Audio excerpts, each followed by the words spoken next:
Rochard was originally conceived in the fall of 2009. It was the result of the company's shift into the digital domain. We basically started thinking about what kind of game should be created, what kind of game world and characters and IP and what kind of genre would be interesting for players in that space. When we started creating Rochard, we wanted a game that is quite familiar, so it's easy to approach, but it has something unique and something that makes it really stand out. We want to make an awesome side-scroller, and we really didn't think about doing a third-person or first-person game. It was really one of the cornerstones, the cornerstone of the game. A platformer that is easy to approach, but it has an unforgettable twist. When you start the game, you have the G-lifter, which you use to lift boxes and to do small things. But as the game progresses, you get more features, and that itself brings more abilities to expand the gameplay. Towards the end, when we introduced something like, 10, 15 major features, we had to cut some features from the puzzle sections to make them easier, more concentrated. And this, of course, doesn't mean that we made too easy puzzles. They are balanced just perfectly. Yes. There was also, at a certain phase, there was like 1,000,001 ways to break a level because we had such a vast array of different features in the game. And 1,000,001 ways of using the assets that we made for them. Oh, cool, you used it on that feature. Oh, well, that's nice, I didn't design that, but obviously it works, so go ahead. And next day it was like, oh, you made that kind of puzzle with those assets. All right, nice. Can you at some point stop? When we were designing the game, we obviously needed to have a game engine that would run it.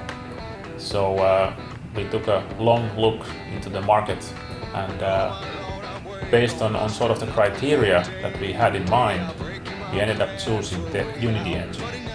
One of the key strengths of the Unity engine is that you can very quickly prototype all kinds of gameplay features and mechanics. We were actually able to create a fully playable demo in just 2 months from scratch, without ever having touched the engine before. Using Unity provided us quite a bit of new opportunities in regards of making new features, and at times we used to, I used to just call the coder who was sitting behind me that, hey, could you come help me with this feature? And then he'd just push his chair next to mine, and we'd work about 10 to 15 minutes and create a new feature which I would then test and take further. When designing about Rochard's art style and character design, it was very clear from the get-go that we wanted something cartoony and fun. So we looked into a lot of animation movies, anime, old graphic adventure games. So all the artists gathered their reference material, then we went through it and checked out what we liked them, tried to figure out what kind of shaders they used, tried to figure out what kind of silhouettes they used, how they put the background.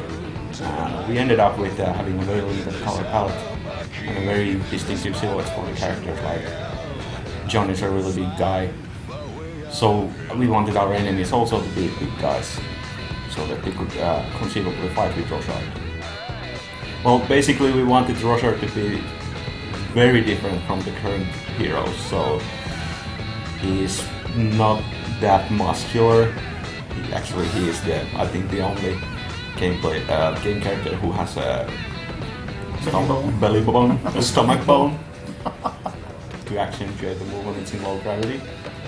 He doesn't have any fancy power armor, so he has to do with his working vest and his commander cap that will protect him from falling debris like I-beams and stuff. We have big plans for Rochard, and we're always looking for all kinds of platforms and even other medias. Rochard has been designed from the ground up to be something bigger than just one game. And it's our dream to see Rochard Rochard expand in the future in a multitude of ways.